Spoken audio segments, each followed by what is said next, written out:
the idea of having an MMA or a UFC fighter here is just such a different world. But Yeah, there's one 100%. thing that unites us both, which is remarkable, is that you've recently turned plant-based and you find through changing your diet, it has improved your performance.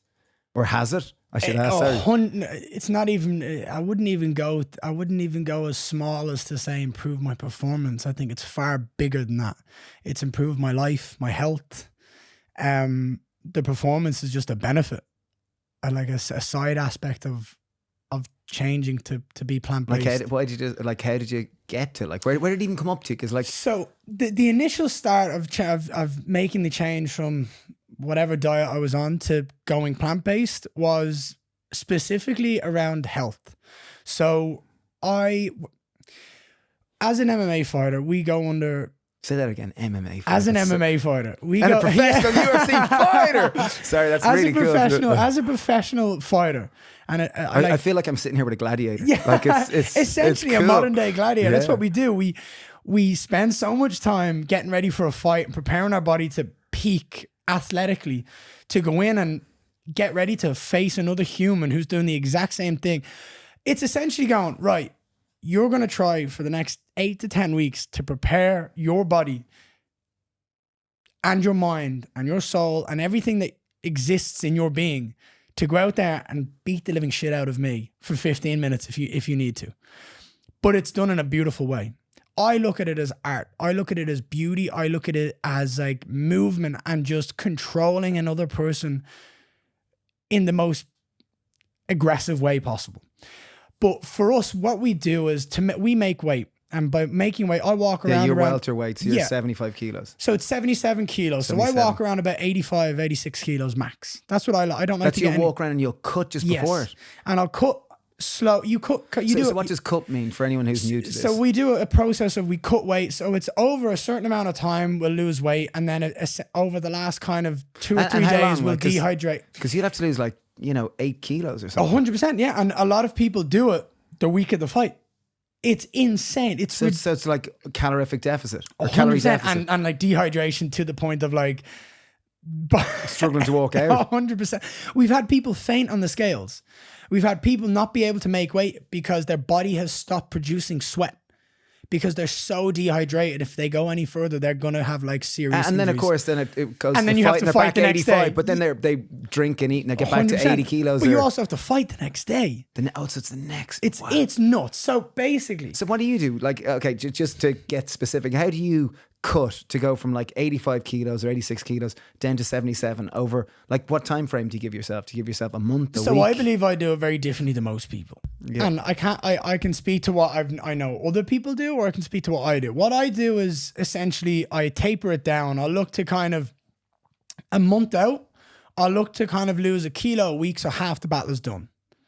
And then if I'm going down to 85 to 77, it's 8 kilos. So if I can gradually over a week lose a kilo just through diet and kind of, I eat like a horse. Of course. So I'm going to eat so much because I'm training 3 times a day most days. I move my body so much. The amount of calories I burn in a day, I eat so much. Would you be 4,000 or 5,000 calories a day? It's easy. I burn about 4,000 or 5,000 calories a day. It's ridiculous.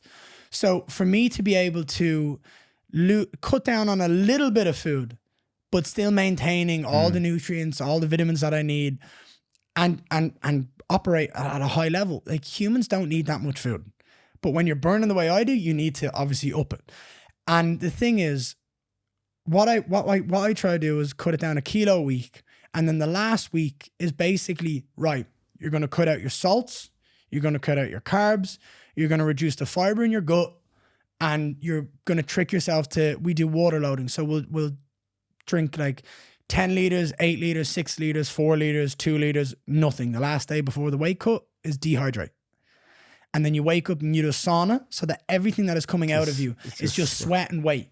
So if you lose a kilo, it's not coming back on until you drink. So that's essentially what we do. Now it's ridiculous. It's nuts. But it works. It works, right? So the biggest problem I found when I was doing this process was I would get sick and ill, and so many fighters around the world get sick and ill during that week where your body is depleted, your energy levels are low, you're not getting and this is just before like and a this is the fight. week This is the before you're duel. meant to go out there and peak and show the world how good you are. But you're going to limit yourself. You're going to limit your performance because of your diet. And this is why the biggest reason as to why I made it. I was getting sick a lot. So I have Raynaud's and I have psoriasis. And I would find What's that Raynaud's? I know it's Raynaud's is bad circulation. So Okay, it's when yeah. so basically I hate the cold because my hands and feet will freeze. Yeah. Like to the point at which I will like cry. Like it gets so bad. Now, it's a blood flow thing. It's my body doesn't pump blood. My body feels like when I get cold, essentially, my body's like, no, we're going to shut down the blood support to your hands and to your feet. And we're going to just focus on your internal organs and keep you safe because you're going to die in my mind. It's basically that. It's not basically, that's a very but that's simplified version and of it. and that's your experience Yes, of it. it's my easy way of explaining it. So my body's going, we're going to die. Let's focus on keeping here warm and all of your internal organs safe. And it hurts. They go freezing cold. They go numb. They start to sting. It's horrible. I hate it. And then psoriasis is like skin issues where like my skin will have patches of like these scabby stuff that I have such sensitive skin that if I put cream on it to try to stop it, it might break out even worse and start to just go nuts. So to manage these things, as well as managing my nutritional benefits of not getting sick on fight week, because you find a lot of people, they get infections, they get all these things because your body isn't getting what it needs. So I went vegan to give my body the best. And just tried it, just like literally just. I spoke to a friend of mine who was, and you're not like a typical vegan. No, like you're 100% not. You weren't doing it for the animals. You weren't doing it for ethics. You weren't doing it for, climate change. You were told if you go vegan, you're gonna experience less bodily stress. You should have better capabilities with your body of dealing with your issues. You should be able to cut weight easier because if you change your gut biome, like if you change what's in your gut and make it more fibrous, like more dense with fibers, you will be able to lose weight at a more rapid rate on the last week, whilst also maintaining a better week of diet leading up to that fight. There was so many benefits that I was like, I'm going to try this. I'm absolutely going to try this. But you're absolutely right. I was not a typical vegan, like to the point at which, like, if you told me now that eating steaks and chicken all day was going to make me the best athlete in the world, I would do that because I want to be the best athlete in the world. But it's not. It's not. In my mind, in my opinion, from what I have seen with my body and everything that I have done over the last year and a half, being vegan has changed. And being I say plant-based because I feel like vegan is such a stronger meaning. It's like ethics. It's like just pure ethics and compassion. It's very exclusionary versus plant-based. Most people don't know what it is. Good on you. It's such a passion. Yeah. Like you have a passion for animals. You have a passion for safety, for love, for care. It's so much more than just a diet. Yeah. And I feel like that's more important. Is like, that's a very exclusive thing that I want people to feel proud of. And I don't want to necessarily sit here and say that because I'm in my mind, it's plant-based right now. Yeah, I'm a plant-based athlete who is pushing the boundaries of being plant-based and showing it on the biggest stage I possibly can, which is the UFC, which is massive. And I am pushing my body to the limits of being a plant-based athlete. So for me... And how did you start initially? Did you suddenly go from like chicken and steak one day to chickpeas and tofu? Or and was it overnight, or was it like, okay, let's try it for a week and let's let your gut microbiome adjust? Or how did you... essentially... After I'd sat down and had this discussion with a friend of mine about all the benefits that I could benefit from by making this change, I was like, okay, this sounds fair. Let's work towards that. Like, let's work towards that a little bit. Let's see. My psoriasis had to get worse. My Raynaud's is getting a little bit better, but because like I was still going in and out of it. And I was essentially there was one point for the last 2.5 years, I've been basically 95% plant-based. Amazing. But it's been a year and a half of 100%. I'm fully committed to this. I noticed that the final straw for me was I was making a vegan carbonara sauce. and I was making a vegan carbonara sauce, and I had chicken in it and stuff because I wanted the chicken, I wanted the protein, and then my wife was like, oh, she was like, we were in an Airbnb, and in the Airbnb there was Parmesan cheese in the fridge, and she was like, oh, that sounds delicious, I might add that on. And then she's kind of the reluctant one. She's like, I grew up loving cheese, all these things. I'm like, okay, fair enough, whatever floats your boat. So she put a little bit on, and I was like, oh, that smells so good. I was like, give me some of that. So I threw a little bit of Parmesan cheese on, and I swear to God, 2 bites, 2 mouthfuls, and I felt my throat like lock up a little bit, like the milk, like just, I felt so off put by it. I was like, I don't want to eat that. I can feel it. I was like, 100% that is the cheese. Because I had a couple bites before that, nothing was wrong. And then it was, the minute I put the cheese on, I was like, I'm done. And I rang my friend and I was like, right, that's it. I'm going 100% plant-based. I rang my nutritionist. I was like, I'm going 100% plant-based. We're changing everything. And that was it. And that was it. And we just we sat down, we spoke about the benefits of everything that I could go through and a way that we were going to plan it. And it was essentially the best and biggest decision I feel like I've made ever for my health. And I'm never going to go back. Wow. Because it's so strong, it's so powerful. I grew up on a meat and 2 veg diet, your good old Irish diet. I grew up, and your mother did her best, and so I did your... grew up on chicken and chips, pizza, like pasta, noodles. It's just stuff that as a child you are definitely not getting the variety and nutrients. Yeah, you're not getting, or even a diversity of plant-based foods. Everything. You're not getting anywhere near what you should be getting from a nutritional point of view. You're getting a heavy carb dense meal, like lifestyle. So I obviously being surrounded by such amazing people and having access to so much knowledge now, it was the biggest thing that for me that changed my mind was the knowledge, was being able to sit down and hear people's opinions and thoughts, but also facts, like to hear literal facts about your body when it reacts to this type of food. Or like, for example, the beetroot. Ian, if you eat some beetroot or you have a shot of grounded beetroot, your blood vessels will open up and essentially mean that you can pump oxygen and blood around your body at a more efficient rate. All right, sweet. Why am I doing that? Something so simple.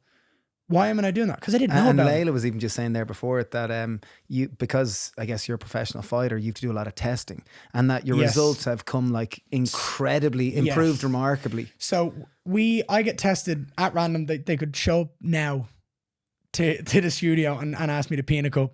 I get tested randomly by a corporation called USADA, the United States Anti-Doping Drug Association, and they do everyone, NFL players, NBA players, UFC fighters, Olympic athletes. And it's essentially obviously making sure that the sport is clean. And when I went vegan, and we were having a chat with one of the employees who came randomly to test me, and we were just speaking about it because I told him I'd met him before. I told him all my supplements and everything that I'd taken, because you only really have to write down supplements because it's tainted supplements or anything like that. What have you taken in the last 7 days that you want to declare? Because if you declare it, then we can test it if you've declared it. And it's a whole rigmarole. You have to go through it in a very fine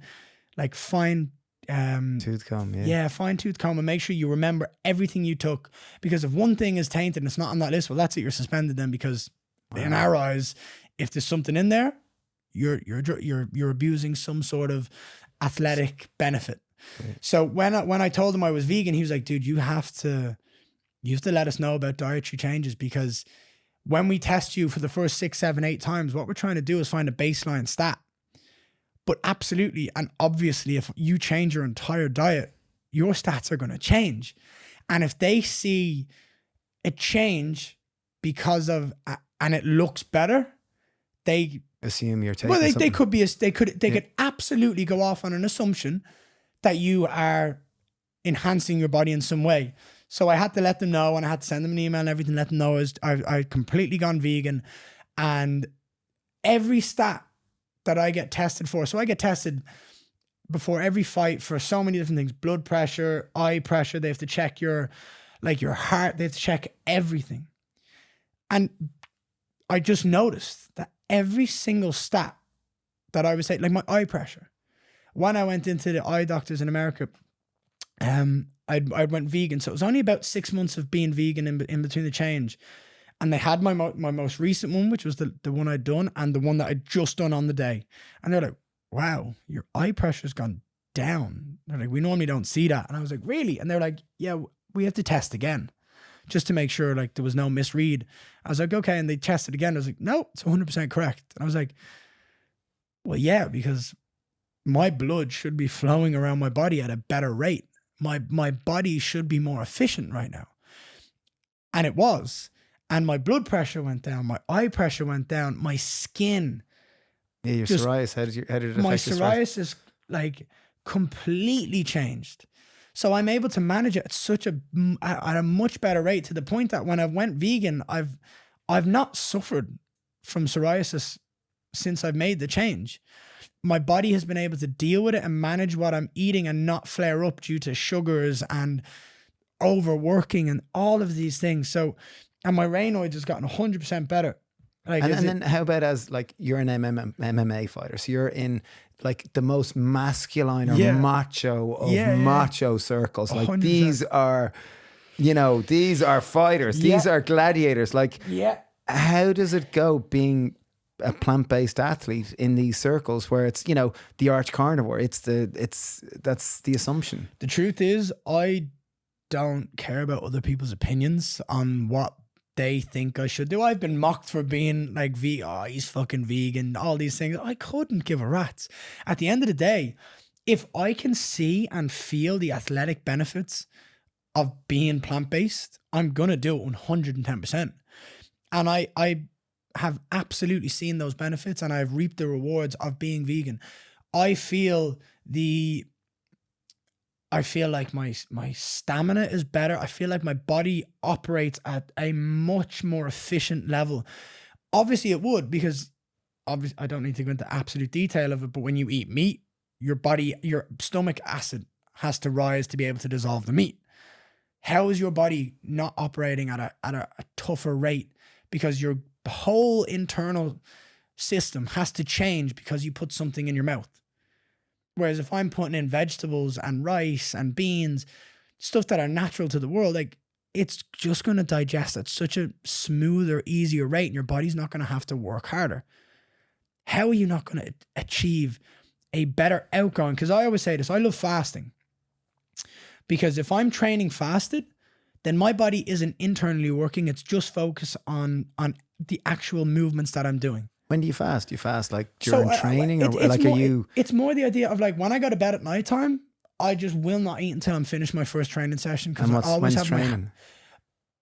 Like 7 till 10 or something, or is it? No, my training's like 10 o'clock, 11 o'clock till like 1. Okay, wow. So if I stop eating at 9 o'clock at night, I'm not obviously in the full fasted state of like 16 to 18 hours, but my body isn't digesting anything other than water. Yeah, cool. And then what will you eat in a given day, like as a plant-based athlete? Like, is it predominantly, like, as you're a highly efficient machine. Like, even there when I gave you a hug, it's like, I am hugging one giant muscle here. Yeah, like sheer muscle. As you were joking, like, you're looking for a grater. I'll grate the cheese on my abs. We were joking there beforehand. But because so like, what do you eat? You have to be obviously very aware of what you eat, because you want to be eating kind of foods that are, going to enhance your performance. Nutritionally dense. So as an athlete, as someone who pushes their bodies to the limits every day, I need to have a protein rich nutrient dense diet.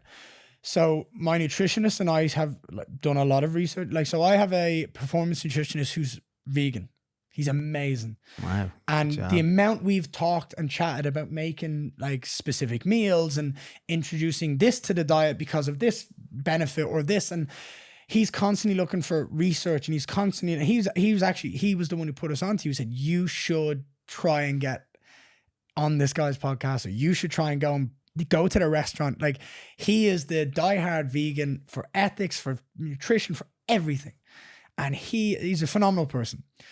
And he and we speak about like all the nutrients that we can get. But primarily what we need is a vegetable-rich, protein-dense diet. So how do we get that? Like you, a lot of tofu, a lot of beans, so a lot of tempeh. I'm not mad about tofu. Okay. I've gotten, there's been one little trick that we've gotten recently for tofu that I like. And it's been like shredded tofu and putting it in the air fryer and just crisping it. And then where will you get flavor? Like, will you put tamari through like it, or little sweet and sour? He'll make like a little sweet and sour sauce, and we'll have it on like a stir fry. So like edamame, rice, broccoli, cauliflower, peppers, sun-dried tomatoes. We'll have all these, and it's so beautiful, because if you essentially stir fry all of that together, shredded tofu, put it in the air fryer, make it nice and crispy. So tofu has grown on you, don't mind it? Just that. Do you like tempeh? No, I haven't got there. I haven't got there yet. I haven't been tempeh yet. So like the truth is, if you had seen my diet a year and a half ago, you would sit like the amount of, even the fact that you know of these foods is like good on you. The amount of growth that I have gone on, or like the journey through my food. Like if you had seen my plate of food. What was your diet pre-plant based?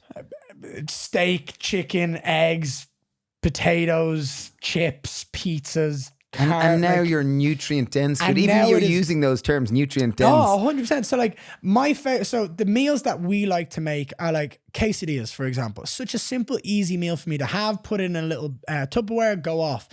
And it's essentially a wrap with, we always put in like I love like Impossible and like Beyond Burger. Right. I love them. I think they're delicious. So we'll always put in some sort of like meat alternative, or like I just love them. I think they're delicious, right? But it'll always be mixed with like chickpeas, black beans. He'll grind up and he'll mince up some a whole bunch of veg, spinach, kale, onions. He'll put you don't ginger. Even know you're eating it. You're delighted. A lot of the time I don't. I just eat what I'm given. But I know a lot of stuff because I'm like, oh my God, they're so good. What's in that? So like that's a very simple, easy meal for us that I love, because I'm on the move a lot. I'm going from one gym to another gym, to home, to S&C. From S&C, I'm like going. Like you'll train 3 times a day. I'll train once in the morning, once in the afternoon, once in the evening. And is it all physical training, or at any point is it sitting there like kind of meditation or visualization or kind of manifesting or whatever form? That's golf. For me, that's golf. Okay. I get to go out in nature. Any good at golf? I love golf. Yeah, I'm good at it. What's the handicap? Now it's 9. Okay. But it's 100% better than 9. But I just haven't had a handicap. Dave nearly went pro. I haven't had a handicap. So I've only been playing golf for like 4 years now. And I started off at 28. And you're from Portmarnock. Portmarnock. That's one of the best golf clubs on this island. A lot of good golfing around that area. But where, like, for me, golf is the same thing. It's like I get to go out and walk for 4 hours in nature. Yeah. I get to like. There's very few places in the world that give you the calmness of a golf course. The only, you know that expression that golf is a good walk spoiled. You know, because the challenge of golf beyond the, and it's like we nearly went pro, both of us golfers, like we played for years. Gaming, so yeah, you'd love to. I haven't played in years, but yeah, no bother. But the thing about golf is that it's like chess with yourself, like because you're dealing with your own frustration. You're dealing with like it's you and a little ball and trying to get into the hole. It is exactly. You said it, because I link it to fighting so much. Golf and fighting, wow. Because the truth, that's a good one. Because the truth is, when I'm fighting and when I'm training and when I'm planning for ultimate success, I don't focus on my opponent and what my opponent can achieve and what my opponent can do to beat me. I'm aware of it. Just like I'm aware of my friends playing really well, I need to ensure that I am on a good run. Like if I'm playing with a golf partner and my golf partner's a 1 handicap and I'm like, he hasn't missed a putt all day. I'm like, I need to make sure I eliminate mistakes. It's the same in fighting. I need to ensure that in my life, in everything I'm doing, I am planning for nothing but success.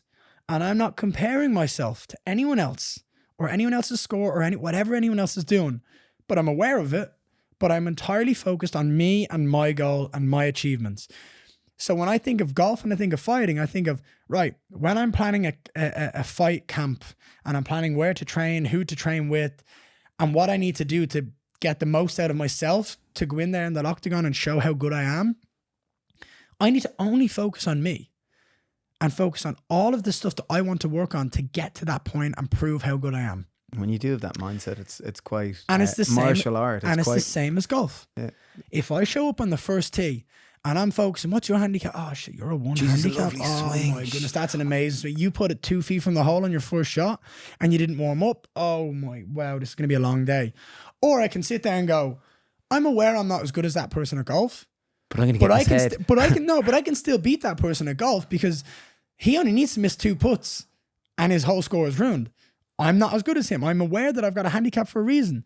And it's this attitude of if I eliminate mistakes and I don't take the risky shot and I take that safe shot, and there are times to take that risk because you're like, this is the hole that I know I play well on. I know I can go and get that shot. That's when you need to take it.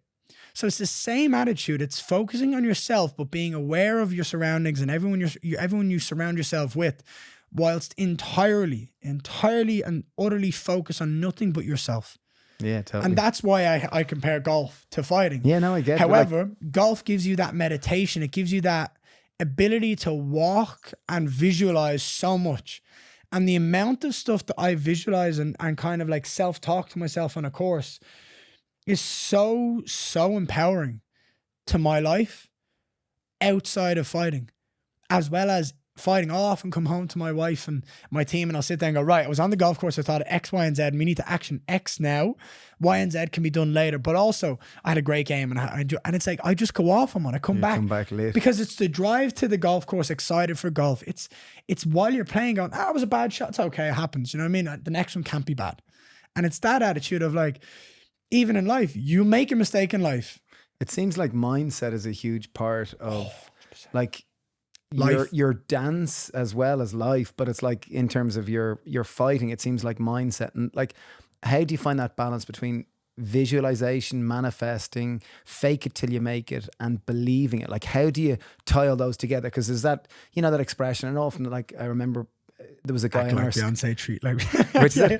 It's where you like, if you want to like act like Beyonce and then you get treated like Beyonce, that type of vibe. But then maybe internally you feel like a fraud, or you feel imposter syndrome. So how do you find that delicate balance? Like, because there is a delicate balance. Like, there's faking it till you make it, and there's theoretically there's a cultural truth to it, but there's a bit of maybe disintegrity or not integral. And how do you that delicate balance between being present with where you're at, but also knowing where you want to go? It's a very tough thing to balance. Yeah. Especially when, and we actually only had a conversation about this morning, but it's a whole different other ordeal. But like, you need to act with absolute faith that if you put all of your eggs in the one basket and work towards a goal, that it will come true. Because if you are, for example, if you want to achieve something in a career and you give 80% of it and you're like, but I'm going to do this other side job just in case, you're not 100% fully committed. All in. And you need to be all in because you only have one life. Why bother with the just in case? Fucking just go for it. Go for it and work with everything you have to reach that goal, to reach that point. Because if you don't, then what are you doing? So for me, I will operate and I will spend every cent I earn and put it back into my camp and be broke. After this, before I fought, like once I finished the fight, I remember I had like 300 quid left in my account after this fight because I spent every cent that I had traveling my team around the world.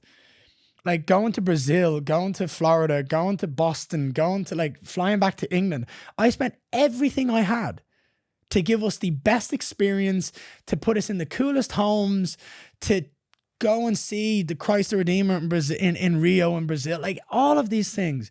Because I know that if I operate on that wavelength, on that frequency of if I just put everything I have, it will come back to me tenfold.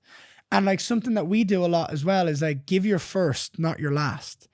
So when we earn, I like to do something with that first, whether it be give to a charity or help someone that I know has been in need of that help for a while.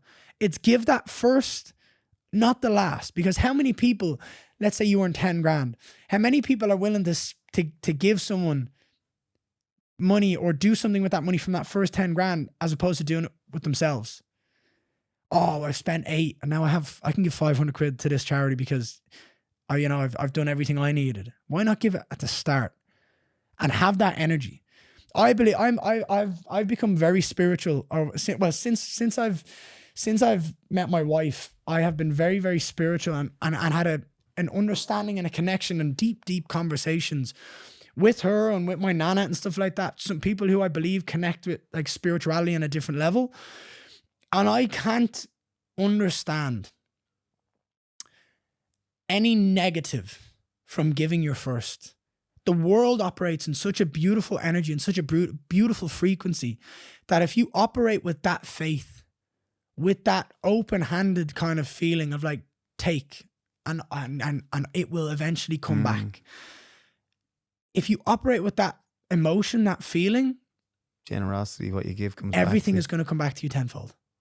And I think that's the balance, is like having that attitude of like blindly just go. Committing to just go and follow the path that you believe you're on and trust in yourself and trust in your heart. And there's a reason we feel a gut feeling.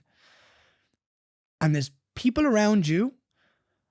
From my own point of view, I had a gut feeling of wanting to quit college and go off on my own little adventure and your mom wrote you a letter. I remember you reading your mom wrote a letter. And being a fighter, and I wanted to commit everything I had because I just felt like there was something inside me that I needed to fill that hole that I could feel. That it felt like almost like a calling, a purpose, a drive. 100%. This is what I got to do. Yes. We've become Instant Pot ambassadors. Amazing kitchen appliance that's going to make it easier for you to cook healthy, save money and save time. It literally rethink the way you cook. You literally pop a whole lot of ingredients in it and then you've got hands-off cooking. Like I'll put a whole lot of ingredients in and then I can go do what I want and come back in 30 or 50 minutes later and the dinner's cooked. It's a great way. Many people are kind of afraid of a pressure cooker, but this is a new kind of advanced. It takes away the worry from pressure cooking. Because you're cooking in one pot, you literally only have one pot to clean up. And it's a beautiful way to have 6 portion capacity, so it's easy to cook for the family. Yeah, it's so simple to use, even for a novice home cook. I genuinely use it all the time. I make oat groats in the morning, I make dals, I make chilies, I make curries, and literally when I'm making the girls' lunch boxes, I'll pop a whole lot of ingredients in and schedule it to come on for when I come home and dinner's ready. Like it's a no-brainer. We're working with them. They've given an exclusive discount. Where do people find out details? They'll find out details on the show notes for this episode. It's called the Instant Pot Duo Plus Whisper Quiet. It's their latest model. It's amazing. I use it genuinely. I use it all the time. I'm not joking. Link in our show notes. I'm obsessed with flavour. At the moment, meaning in the last 10 years, I've been obsessed with specialty chocolate, where it's craft chocolate, where it's more nuances of flavour, similar to that of red wine. Before that, specialty coffee, sourdough bread. I guess a huge part of my adult existence has been in pursuit of flavour. Recently, we were invited to a super cool event in London, just over kind of in the cool part of London. And it was all in celebration of flavour. And in that, I learned that approximately 70% to 90% of all taste or of all flavour is actually experienced in your nose and your olfactory glands. The event was run by a cool company called Air Up, where they've innovated a water bottle. Like, I thought a water bottle is just a water bottle. And what it is they use scent-based technology where you put a pod on top of the water bottle, you activate it just like this and take a sip, and although there's just water in it, it actually tastes of what the pod is. So they've over 25 different flavours, from watermelon, cherry cola, strawberry and lemongrass, pineapple. Like peach is probably my favourite one. And I think it's a great way of getting people to drink more water, because 70 to 90% of people approximately are dehydrated, according to Dr. Dana Cohen. We've partnered with Air Up to help you to drink more water. If you listen to this podcast and you're a fan, a great way to support us is to click the affiliate link in our show notes. Like with the bottle, the Air Up water bottle is brilliant. You simply activate the pod and you drink it. In this case, I've got a pineapple pod, and it tastes like I'm drinking pineapple, even though it's just pure water. Like, it's really, really clever. The pods use natural ingredients and they help you to reduce your single-use plastics. Is there a discount code? There's a discount code, pair 10 at the checkout, or if you want to support the podcast, there's an affiliate link in our show notes and you can buy through that. So Air Up is the brand helping you to drink more water, and yeah, fantastic. Like, is it at 10 you started boxing? You found you enjoyed it. Yeah, you loved the challenge. You loved the dance. You loved the thing. Then 18, you came black belt in judo. Yes, because you wanted to learn mixed martial arts. Yes, and you chose, why judo as opposed to jiu-jitsu, or why? I was studying. I was in school. I was doing my leaving cert. My mom said I wasn't allowed to do all these other little things. You're not allowed to start MMA. I know if you start MMA, you'll not do anything in life. She's like, I know what you're like. Because she knew that you were. Yeah, there was a judo club that was across the road in Portmarnock from the school. There was literally a field, and then there was the Portmarnock Leisure Centre. And I noticed that they'd done judo. I was like, fuck it, I'll just join that. I was like, she can't stop me from doing everything, so I'm gonna do it. I had that gut feeling in me to go out and follow my dreams and follow what I felt inside me was so strong. If you have people around you that are like, that's not a good idea, or I don't like, yeah, you're never gonna do that. It's like, you have to be so strong in your mind and so true to your heart to go out and follow that, to the point at which my own mother wrote me a letter saying like, being the next Conor McGregor is not a fucking plan. Look at me now. I'm fucking number 11 in the world. I'm undefeated. I've fought in the most iconic stadiums. I fought in Madison Square Garden in my UFC debut. Like I'm a part of history now of people that have fought in that arena, and just what I have gone on to do and achieve from following my own feelings is just mind-blowing. And then but I knew I could do it, and that was the main thing. It's like, it's being so true to yourself and so driven in your mind that if I put everything into this and I wake up in the morning and I give everything I have to make this goal possible, then why can't I achieve it? Why can't I? Yeah. That was my attitude, and I feel like a lot of people. And then for anyone listening who's kind of going, fair enough, you got this feeling. Yeah. What happens if you don't have this feeling? But there has to be stuff that people enjoy. Yeah. There's something, and it doesn't matter what it is. For example, if you love cooking, and you're in a job that you hate, and you're sat behind a desk 9 to 5 and you don't like it, why not change it? Why not go get a book at home? Okay, all right, fair enough. You have a family and kids you need to provide for. Okay, cool. But don't tell me that you can't come up with a way to change the job you're in and go and find a job in a restaurant that is going to please and satisfy your wants and your needs, so that you're not waking up at 8 o'clock in the morning going, fuck, I've got to go into that job that I don't like. I've got to sit behind a computer and type all day. I don't like that. I want to be behind a worktop cooking. I want to be chopping up vegetables, throwing them in. If you have that feeling, then go and follow it. I like when you say cooking, it's vegetables. Good man. Yeah. Look at this. Ian Garry. Who would have thought? Who would have thought? 100%. Okay, if we change gears a little, I want to go down this. So like MMA, it's a lot of men mouthing at each other that I'm going to beat you, and no, I'm going to beat you, and I'm going to destroy you, and you're dead. And it's a bit like kids in a schoolyard. It is. It's a little bit like kids. There's a macho element. How do you manage beneath the show, the glitz? Like, you've kind of got a bit of a, you've been on a quick trajectory towards fame and notoriety. You've fought in Madison Square Gardens. I've seen videos of all sorts of people showing up around you. And that, like, how do you manage to stay grounded, especially when you have a tight team around you that are all saying, Ian, you're wonderful. Ian, whatever you think is right.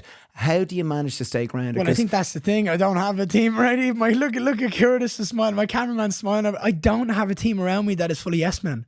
Good. My wife will sit me down and absolutely roast me in front of an entire restaurant if I said something wrong.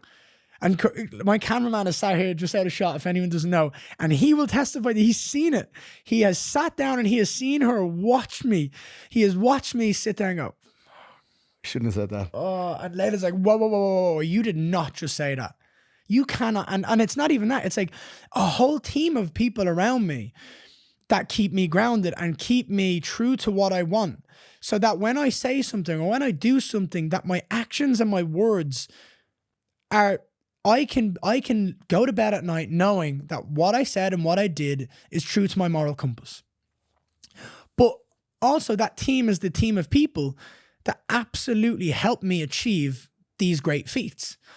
But I can't achieve great feats if I am not being the best person I can be. So there's so much, like, I am such an emotional person. I act every day with such emotion. If I'm pissed off and I walked into this podcast and we were sat down here and I had an argument with 2 of the teammates, you're going to fucking know about it, because I'm going to sit here and I'm going to tell you about it. I am such an open book. I do not like to hide anything. If I'm having an argument with someone, I'm pissed off at what someone said, you're going to know about it.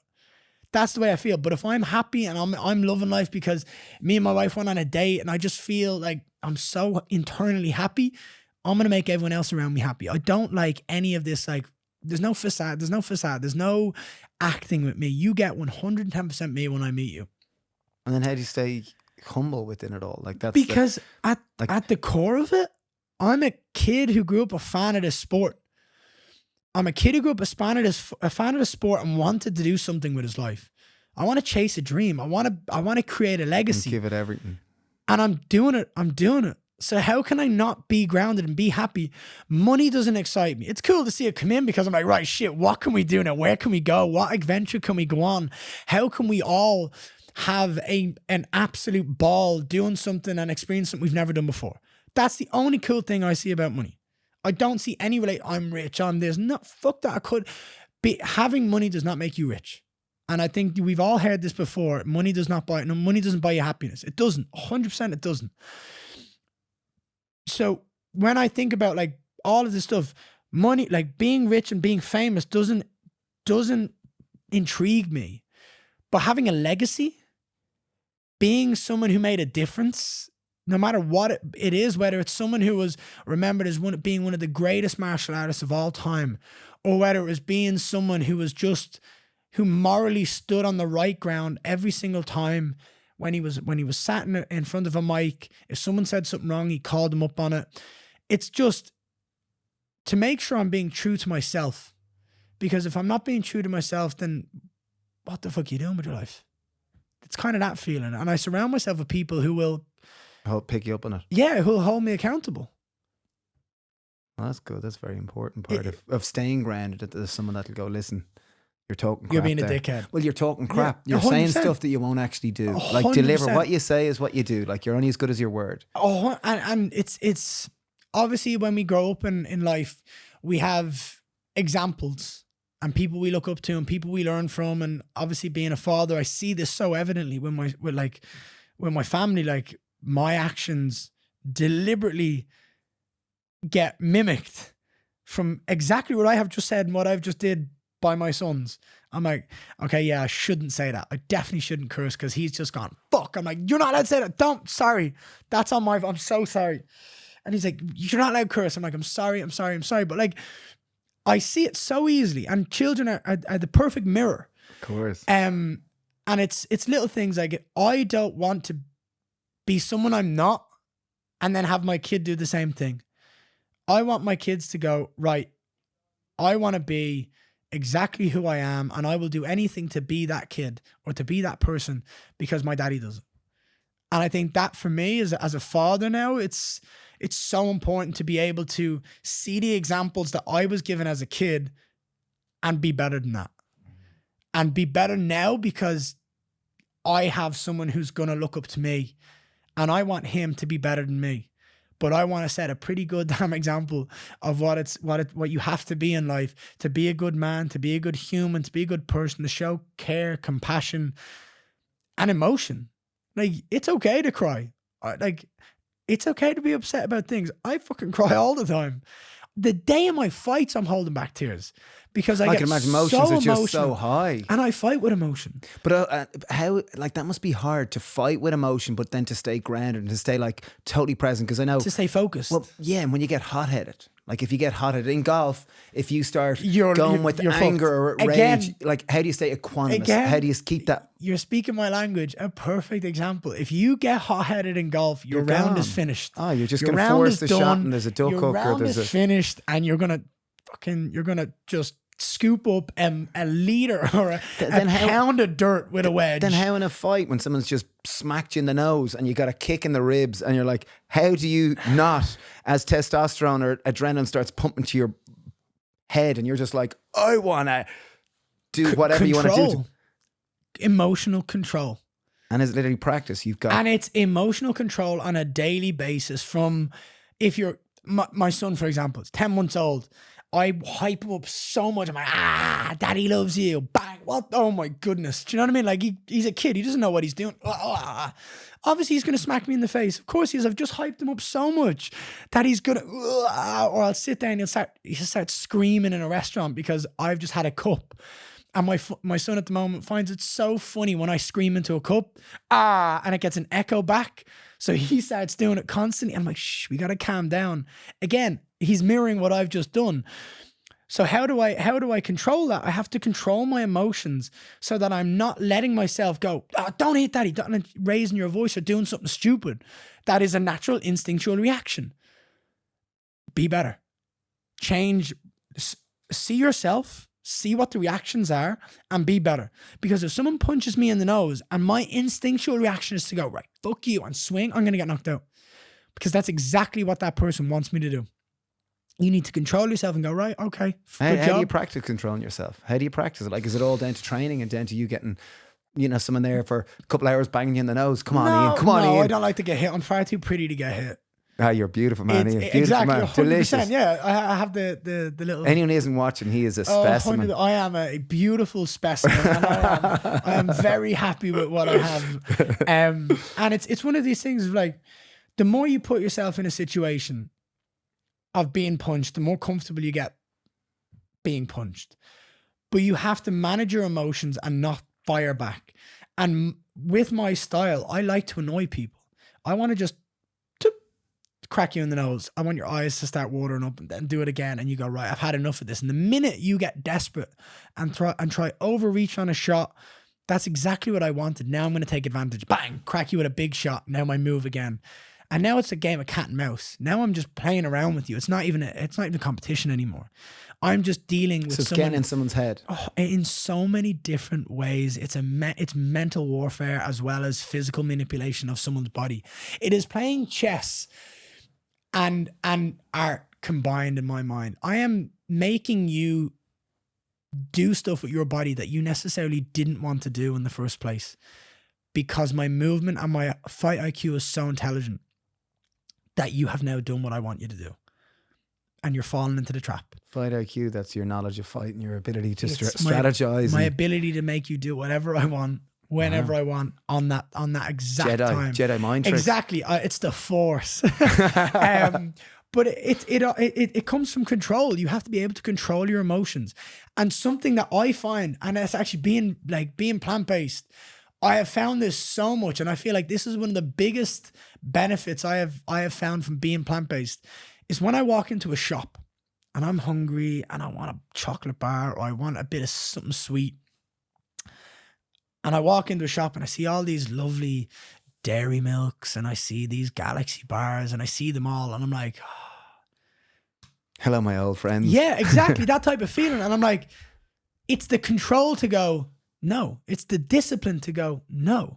Discipline. Okay, how important is discipline to you? Because this is something that, like, a friend, remember, do you ever watch Chris Evans growing up? Remember Chris Evans on TGI Friday? Yes. So we become friends with Chris. And Chris, as someone who is insanely creative, is so disciplined. And he'd often say that it's only through this discipline that it provides the edges with which creativity can flow. 100%. And that, like, Chris is like very, like, does the same things at certain times and remarkably structured. But from the way I was just about to explain it, if I walk into that shop and I buy that dairy milk, it's a lack of discipline.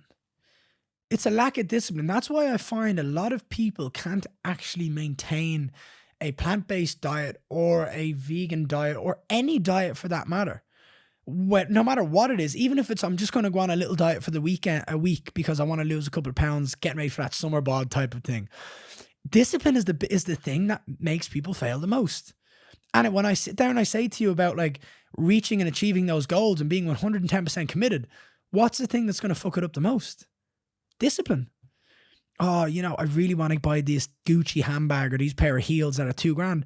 Why the fuck do you need the heels or the Gucci handbag to look? Who are you trying to impress? What's more impressive, the Gucci handbag and the fucking heels you want, or the pair of Jordans that are $2,000 that are ridiculous, or the job and the satisfaction of what you actually wanted in life, and that feeling of satisfaction of, I get to wake up and go and cook, or I get to wake up and go and like clean windows. I loved cleaning windows. I thought it was so satisfying seeing this filthy, dirty window and going and cleaning it. Or I get to wake up every day and go try to be a better athlete, the most peak human form I could possibly be by going out there and optimizing my nutrition, my strength and conditioning, my schedule, everything to be the best athlete I can be. Discipline is the biggest thing in anyone's life, I feel. And it's something we don't get taught about enough. And it's the reason why people fail diets, and they have cheats, and they have cheat meals, and I'll just have one glass of wine. A glass of wine turns into a bottle of wine, or I'll just have this. Without discipline, success is further away. It's impossible. Unless it's fluke. Discipline is a key to any success in anyone's life. If you don't have discipline and you operate with, I'll figure it out, you're going to fail. You need to sit down, you need to plan, you need to be aware of every little thing that could go wrong along the way, and go, okay, if I'm doing a diet and I want to lose a kilo over the next 10 days, okay, I need to eat this salad, or I need to eat this meal, or I need to stop eating this chocolate bar. Do it. And when you set yourself a goal, do it. If you're going to, that discipline is so key to everything. Yeah, it seems commitment and discipline and integrity, these basic. But it is, because going back to the chocolate bar, if I walk into that shop and I eat a chocolate bar that's not vegan, purely on the basis of like temptation, you've just fucked up your whole diet because of one little chocolate bar. And was it really worth it in the end? No. How do you balance putting on a show? So, you know, like there's performance, like I know myself when I'm out at certain things, you're in show mode. Yeah. 100%. And we'd often joke, me and Dave, when we're out doing a talk, we're off doing a pony show. You know, and we love it. We love it, and we're delighted. And it's because it's exciting. And then there's that balance between doing things for social media and then not losing yourself in social media. And for me, it's like, I guess we probably played social media the guts of 10 years. And like often I'll do daily stories and I'll be kind of saying bits. And it's like, it's taken me a long while to find that balance with where I can feel like I'm not doing it for social media, but I'm doing it for myself, and I'm just sharing the thing. Yeah. How do you find that balance as someone that's new to, you know, the limelight? Not to say that I'm in the limelight in any shape or form, but how do you find that balance between putting on the show, but also being you and not getting lost in the show? So obviously what I do is very special in regards to I get to literally maintain physical activity whilst getting the most joy I possibly can, because I love what I do. So that's obvious. That's an obviously easy one to tick off the box. But then I also want to give, when it comes to like limelight or socials, because social media is so huge nowadays, I just want people to experience the joy I get out of doing what I love. So when I post, when we post about on social media, I just want people to know that you can go out there and do what you love and have it as your job. But also, I think putting positivity out there in the world and showing people that like life is awesome, because there's a lot of hate in the world. People love to hate because they're afraid to go out and reach their dreams. Or they're hurting. Exactly. They're hurting typically. Because of the past. You know, the past has hurt them and they're a bit negative. And not to touch on the negativity, but it's that attitude of like, dealing with the limelight is something that I find so easy because I'm so true to myself and I'm doing what I want to do every single day. It's hard not to have a smile on my face. And that, I find it so easy because I'm doing what I love. It makes my life so much easier. And I guess just for that, I'm very blessed and I'm very grateful. Fair play. Very cool. Would you let your son go into MMA? Say Leo there goes, Dad, I love following your things. You've got some kick. I want to have a kick like you. Can I get into MMA too? Again, what do you reckon? Would you let him, or would you tell him no? Because like, say for example, a friend of mine's good friend, the one thing that he has, and he was captain of like a national football team. And the one thing he says to his son is, you can be anything you want, son, but not a football player. Because of the hate that he experienced, you know, when he doesn't play well. So essentially, what you're saying is that no. But from the story that you're saying is, and this is where my brain instantly goes. What you're saying is that your friend has experienced negativity and a lot of positives, I would imagine, but doesn't want his son. If his son wanted to be the footballer like his dad, and his son wanted to follow in his footsteps, his dad is going to have a negative attitude to him doing what he wants to do because of his past. Sure. That's what I hear. Yeah. I like the way your mind goes into analysing it from that way. Straight away. And then for you and Leo, say Leo goes, Dad, I want to be a UFC fighter. Whatever you say. If he wants to be if he wants to go the most opposite way to the spectrum and wants to go on I don't know what the opposite of fighting would be, like Broadway and be on a musical, whatever it is. I don't know. It's not comparing, but like whatever he would want to do, if he wanted to do anything like that, tap dancing, Irish dancing, and go and join anything like that. Why? If that's what you want to do, then go do it. I'll be behind you 100% of the way. I want him to be a golfer. I want him to be a golf because then I can travel the world really and I can play. Golf. I want him to be a golfer. Was there a bit of a Michael Jordan in there after UFC? It's like, I'm 100% going to go pro in golf. I know. I'm not even going to play. I'm going pro in golf. Right. I'm the type of person that when I love something, I can be one of the best in the world. Obsessed. And because when I think about golf, it's like just pattern. It's consistency and pattern. It's mental. Golf is mental. It's mental, but it's consistency. It's the same bodily discipline. It's the same bodily functions repeated, just in different tweaks. 100%. I can nail that and become perfect at it. And I could go pro at it. But right now I have something that triggers me more, which is the love for fighting. You want to be a world champion gladiator. Exactly. Best gladiator and the welterweight champion of the world. That is the goal, and that is what's going to happen. It's inevitable. Back to the point of if my son wanted to be a fighter. As a father now, I look at stuff a little bit differently. Whatever he wants to do, I will be 110% behind him. Because I had my parents turn around and say, you shouldn't do that. And I'm going to carry that. And has that been a huge driving force for you then? 100%, because I can't wait to prove them wrong. I already have proved them wrong. And every single time I fight and every single time I step in that octagon, anyone that has ever given me doubt, you want to prove it? I'm going to prove them wrong. And I'm going to prove myself right more than anything. Because proving other people wrong is a negativity, but proving yourself right is looking at it in such a positive that I'm going to prove that person. I'm not going to prove that person wrong, but I'm going to prove myself I was right. And is that a wound? Like, yeah, kind of something that's hard. Like it's not a chip on a shoulder, but it's more like go out there and show the world that you can do what you want. That I can pursue that my I dreams can do that. And I can achieve what I want. And no one can tell me otherwise.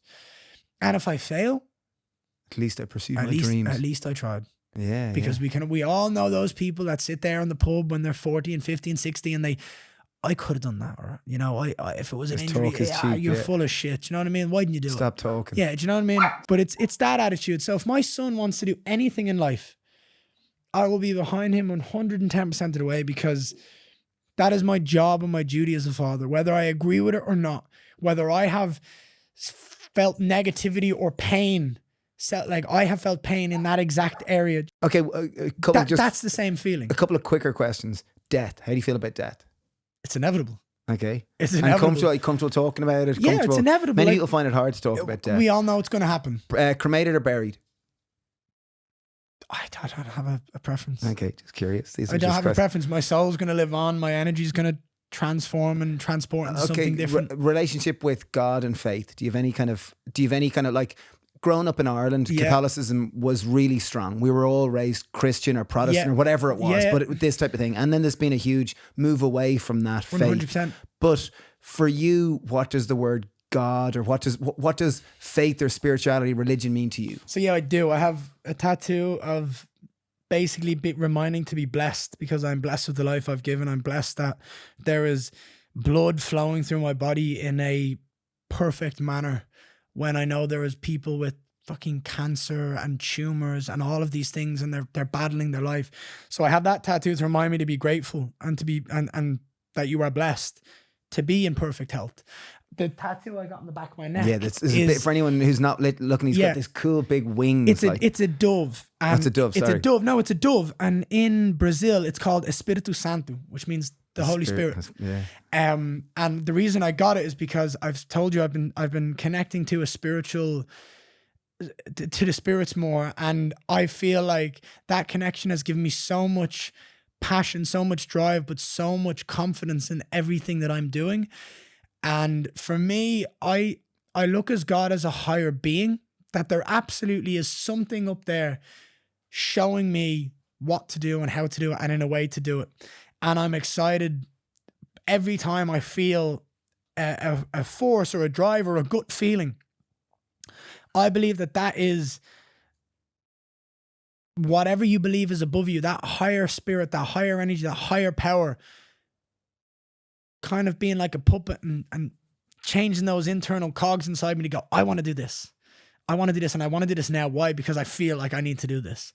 So it's just being in touch and listening and understanding that absolutely there is some sort of higher being in my mind or a higher power. And it's a bit nuts to think that there isn't. That's my outlook on it. And I want to connect with it as much as I possibly can for the rest of my life, because I think it's a very powerful connection to have. Nice. Ian Garry. You're great. And how do I say Machado? Is that it? Machado. Machado. It That's means the Brazilian. axe. Okay. No. Means Yeah. axe. I know. Ian the little Machado setbacks. Garry. Yeah.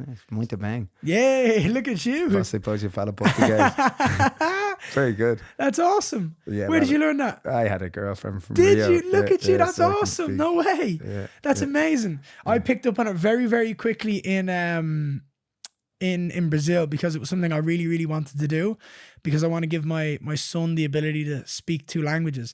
My wife speaks it fluently. And I just thought that it's such a beautiful language and it's so descriptive that to not learn it is going to be an opportunity. Yeah, a massive like opportunity that I will forever be like upset with myself with. So yeah, I've loved it. I'm practicing it a lot. Brilliant. I've really enjoyed chatting to you. There's so much more than the fighter to you. There's a lot of aspects to you, which is great. We must have a game of golf someday. There's so much that we could chat about, and like even just like on the plant-based thing, there's so much more we could deep dive into. In fighting, there's so much more we could deep dive into. But that's the thing of like I love about life is you can meet so many people on your journey, and then in 5 years' time you'll remember going, I remember that guy said something to me. And I remember we spoke about it. Maybe it's about someone who wasn't vegan, and it's like they have a conversation with me, and like I tell them about my benefits, or maybe me being sick and like having like Raynaud's and psoriasis, and maybe one person will make that going. I talked to a guy, and he was a fighter. I can't remember his name, whatever it might be, and he had psoriasis, and he said that when he stopped doing that he felt better. Why don't you try that? And it's that thing of maybe meet that guy in 5 years. He's like, I stopped it. I listened to you, and I feel the exact same way. It's like that's so cool. And it's like through conversations with people, we learn, we grow, and we evolve, and we have a choice to go forward from that conversation or that experience and go, oh, that was cool. Or go, I'm going to make some changes, and I'm going to go out on a limb and try these things. And yeah, that's why I feel like life is such a roller coaster. It's like, there's so many twists and turns to it. And there's going to be so many different emotions, different feelings that you just have to enjoy it and enjoy the process of stuff going right, stuff going wrong, because it doesn't always go right. It definitely doesn't always go right. It's not, it goes right. 100%. And it's like that 2 steps backwards to get 1 step forwards type of feeling. It's like mistakes are inevitable in life. You're going to make mistakes. You're going to learn. And it's how you, and again, I'm going to go back to golf because I find it so easy. If you have a bad shot in golf, like you have a mistake in life, you can follow it up with aggression and anger and act out of frustration and emotion, or you can calmly assess the situation and go, right, I need to get back on track. I need to get back towards my goal. I need to refocus my ideas. What do I want to get? I want to break 80, or I want to build a home. Okay, how do we get back to that? How do we do this? Because that's the track that I need to get back onto. When's your next fight? Or your next your gladiator duel, your next gladiator battle, or your next dance? My next dance. Yeah, I like to think of it as a dance. It's so fun. Will you get a go at the title? Because you're now 11. You're 11 in welterweight 11 UFC, in the world. and you want to get number 1. I'm going to be number 1. I believe. I believe there's no. When are you going to be number 1? Within the next 2 years. It's just a process that's inevitable. No one can stop me. If I do what I go out there and I know that I'm destined to do on the path that I'm destined to be on, I believe I'm simply here to receive that. I've already been blessed. I just need to act in full faith and joy and enjoy the process, and everything will be given to me. Like it's a feeling that I can't really explain. It's indescribable to explain how I know what's in here, and I just need to show the world what I've been given, the visions I've seen, the path that is paved for me already. Wow. So yeah, I believe that I'll fight again in December. I'd love to. December in Vegas is what I've asked for. It's what I want. Yeah, great. Yeah, it's what I've asked for. It's what I want. Oh, my son's middle name is Vegas. Leandro Vegas Machado Garry. It's a beautiful name. Nice. So yeah, I'd love to fight again in December. Name, isn't it? It's great. It's an awesome name. Yeah, it's so cool. So yeah, Vegas, I'd love to fight again. And I've called out the guy who is... You called it, you claimed, like yeah, in the school yard. I called them out. I'm going to fight you next week. Who did you call out? Stephen Wonderboy Thompson. So that's number one. No, he's number 7. He's number 7, but he's the kind of gangly guy with lots of legs. Yeah, lots of legs. Lots yeah, of like legs. an octopus. Yeah. He is one of the Kickboxer. greatest. Yeah, one of the greatest strikers that's ever been in the sport. And I love the idea of competing Striker to against striker. him. Yeah, I love the idea of competing against him to just show the world how good I am, but also to prove to myself how good I am. To watch this guy for years and go, he's unbelievable. I know I can beat him. So that for me is exciting. So I want to go in there. That's a challenge that will excite me the entire time I'm getting ready for the fight. When you call someone out or you claim someone in the UFC thing, when do they kind of give you 2 months, go, yeah, okay, we've looked at it, Ian, we've checked with Stephen Wonderboy Thompson, he's up for it too. Ian, the future, Gary, yeah, we're lining up Vegas December. Do they tell you that like in September? Do they give you 3 months, 2 months? So it all depends. Like, I mean, fighting is such a... And do UFC organise it, or do you kind of call? No, the UFC organise it. Can we have a fight? What do you reckon? Vegas? No, yeah, you're mine. You're dead. The UFC organise it. So we have matchmakers who... They sit down every Tuesday and they have a matchmaker meeting. They go through all the weight divisions. They go through all the matchups they want, all the people that have recently lost, all the people that have recently won. They go, right, what did he do? Okay, he lost. Let's put him against someone who's coming up, see what level that person's on and see if this guy can get back on track. Okay, this guy won. Let's test him. Let's see who he can go up against now and beat. I'm a young up and coming prospect in most people's minds. I'm still... You're 2 years UFC, isn't it? I've been in the UFC for 22 months. 22 months. Wow, geez, that's like counting babies. Yeah, That's, my baby's not 2. He's 22 months. It's 22 months because it's not the year yet. And in the year, it's like the 2-year mark is still going to be special because I fought 3 times in the last 5 months. Wow, another thing with being vegan and being plant-based. Your ability to recover is my ability for my body to not have any soft tissue like injuries. My ability for my body to recover. What does that mean, soft tissue issue? So soft tissue injury is like pulling a hamstring or... think of football players. Yeah. Right. How many people have we seen like, they get like cramps or they have like all these like soft tissue injuries? You don't see that when someone is plant-based because they have such a nutrient dense diet that those things just do not come. They're not having any milk. They're not having any dairy. They're not having any, like, your body isn't having to push itself to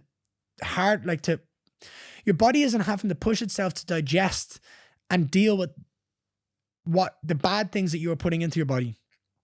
It is just operating in such ease with such smooth operation and how it's designed to operate that my muscles aren't feeling fatigued. My body isn't pushing itself to repair and grow.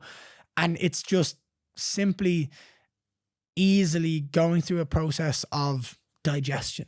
Yeah. And like what would the average time, like would people fight 3 times a year, twice a year, once a year, 6 times a year? It all depends, is it? Look, on average, I reckon people fight twice a year.